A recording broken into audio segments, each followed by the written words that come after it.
नमस्कार, मैं हरवंश कुमार। आज जो है पूरे बलिया जनपद में और पूरे देश भर में पूर्व प्रधानमंत्री चंद्रशेखर जी की जयंती जो है मनाई गई है।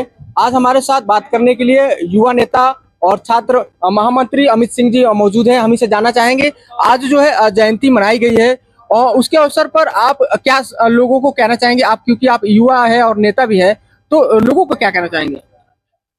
मैं इस 98वीं चंद्रशेखर जी की जन्म जयंती पे लोगों से यही कहना चाहूंगा कि करोड़ों युवा देश में और देश के अन्य जगहों पे भी करोड़ों युवा उनको अपना आदर्श इसलिए मानते हैं क्योंकि उन्होंने जो सकारात्मक तौर पे राजनीति की, निर्भीक होकर राजनीति की, निष्पक्ष राजनीति की, सरकार के दबाव में कोई काम नहीं किया और ना ही सरकार का दबाव कभी बर्दाश्त किया। आपने ऐसे कई कथन उनके पढ़े होंगे, उनकी जेल डायरी से लेके राहबरी के सवाल से लेके और the last icon of ideological politics, कई किताबें हमने पढ़ी है और लोग भी पढ़ते हैं।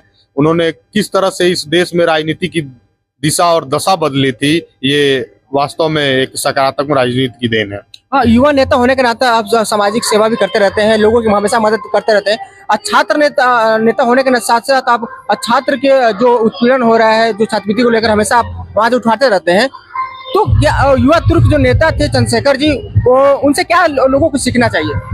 देखिए, आंदोलन से देश में परिवर्तन होता है और आंदोलन और प्रदर्शन, चंद्रशेखर जी ने सत्ता में रहते हुए कई लोगों का विरोध किया और विरोध किसी का व्यक्तिगत नहीं होता है, विरोध कोई बदलाव को लेके होता है कि निश्चित रूप से समाज में एक उचित परिवर्तन हो।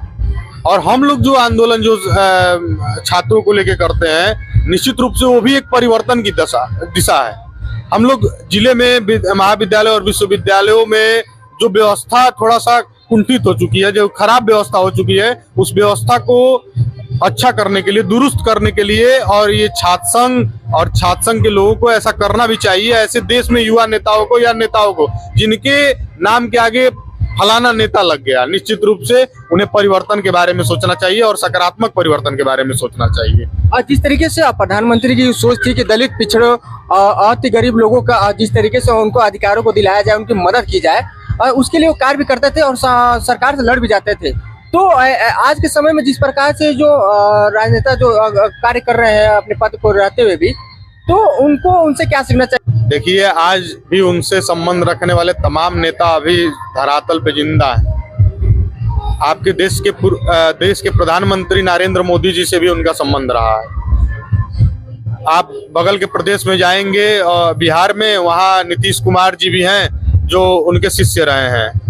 मुलायम सिंह इस दुनिया में नहीं रहे, वो भी उनके शिष्य रहे। ऐसे में चंद्रशेखर जी के लाखों शिष्य हैं। चंद्रशेखर जी ने जो राजनीति की, जो बदलाव इस देश की राजनीति में लाया, निश्चित रूप से आज थोड़ा सा जो आपने एक सवाल किया कि दलित और पिछड़ों की, मैं मानता हूं कि चंद्रशेखर जी ने जो राजनीति किया था उसमें दलित, पिछड़े और जो ये सामान्य आप स्वर्णों की बात कर रहे हैं, ऐसा किसी तरह को मतलब डिस्क्रिमिनेशन वाला मामला नहीं था, कि भिन्नता के कोई मामला नहीं था। चंद्रशेखर जी ने जो राजनीति किया था वो सबके लिए राजनीति किया था। वो गांव के एक आप जानते ही हैं, इब्राहिम पट्टी उनका गांव है, बलिया के अंतिम छोर पे। बताइए, जो व्यक्ति एक बलिया के अंतिम छोर के गांव से निकल के और देश का प्रधानमंत्री बन सकता है, उसने लोगों की भावनाओं को समझा होगा, लोगों के विचारों को पढ़ा होगा, लोगों को समझा होगा, तब वो उतने बड़े कुर्सी पे गया। तो निश्चित रूप से चंद्रशेखर जी के विचारों को लेके लाखों करोड़ों युवाओं को, मतलब आज के युवाओं को थोड़ा उनकी किताबों को पढ़ना चाहिए, उनके विचारों को पढ़ना चाहिए और निरंतर उसी से आगे बढ़ना चाहिए। जी, अभी आपने सुना जिस तरीके से जो है कि आज जयंती मनाई जा रही है चंद्रशेखर जी की, और हमारे साथ मौजूद थे महामंत्री अमित सिंह जी। इन्होंने कहा कि उनसे लोगों को सीखना चाहिए, जो युवा तुर्क नेता थे प्रधानमंत्री जी, उनसे लोगों को सीखना चाहिए कि कैसे अपने देश में लोगों को मदद कर सकते हैं, कैसे लोगों की मदद कर सकते हैं, कैसे आप निर्भीक होकर के अपने साथ लोगों को जोड़ करके सरकार से आप लड़ करके और लोगों को अधिकार को दिला सकते हैं। फिर हमसे आपसे जुड़े, तब तक न्यूज़ से हरवंश कुमार।